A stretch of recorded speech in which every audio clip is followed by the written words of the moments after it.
28 апрелде кыргызстандык K-News сайты Орусиянын нейрон тармагы чет элдик ChatGPT'ге караганда популярдуу болуп чыкты деген материалды жарыялаган. Анда апрелдин башында чыгарылган Kandinsky 2.1 нейро тармагын колдонуучулардын саны 6 күндүн ичинде 2 миллионго жетип, дүйнөдөгү эң тез өнүккөн жасалма интеллект кызматтарынын бири болгону айтылат.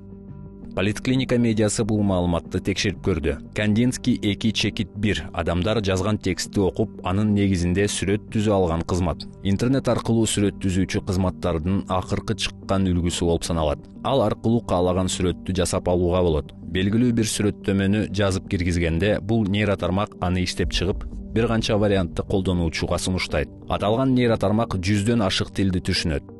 Kandinsky 2.1 2023 жылдын апрель айынын башында колдонууга берилген. ТАСС агенттигинин маалыматына ылайык, аталган жасалма интеллект ишке киргизилгенден тартып 4 күндүн ичинде колдонуучулардын саны 1 миллионго жетип, дагы 2 күндө бул көрсөткүч 2 эсеге көбөйүп, колдонуучулардын саны 2 миллионду түзгөн.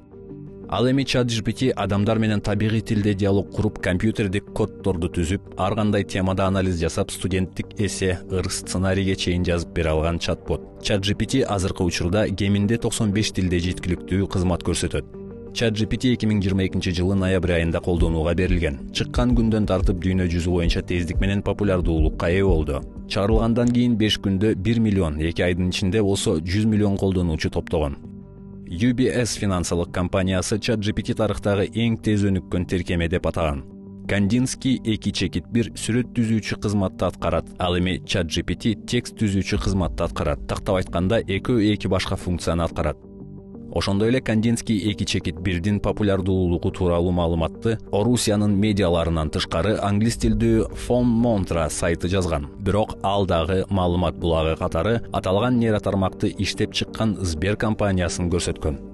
Kandinsky 2.1 ага чейин колдонулуп келген атаандаштары Midjourney, Stable Diffusion жана DALL-ден эмнеси менен айырмаланат? Орус моделинин ага чейинки колдонулуп келген сүрөт түзүүчү кызматтардан олуттуу артыкчылыгы жок. Бирок баасында колдонуу тилинде айырмачылыктар бар. Midjourney сүрөт түзүүчү нейро тармагы 2022 жылы 12 июлда колдонууга берилген. 2 айдын ичинде колдонуучулардын саны 2 миллион 700 миңге жеткен. Учурда аталган кызматты ар ай сайын 3-4 миллион адам $10-60 төлөп англис тилинде гана колдонот. Бул нейросетте күнүнө 275 миң сүрөт жасалып, айына орточо $750 миллион киреше табат. Kandinsky 2.1 2023 жылдын 4 апрелде колдонууга берилип, 6 күндүн ичинде колдонуучулардын саны 2 миллионго жеткен. Аталган кызмат Борбор Азия элдеринин маданий өзгөчөлүктөрүнүн негизинде түзүлгөн тексттерди жакшы түшүнүп, 100дөн ашык тилде акысыз кызмат көрсөтөт. Жогорудагы эки нейро тармакты салыштырганыбызда, алардын чыгарган продукциясы сапаты жагынан окшош, бирок Kandinsky 2.1 кызматынын акысыз болгондугу жана 100дөн ашык тилди түшүнө алгандыгы үчүн колдонуучулардын саны кыска убакытта өскөнүн көрүүгө болот.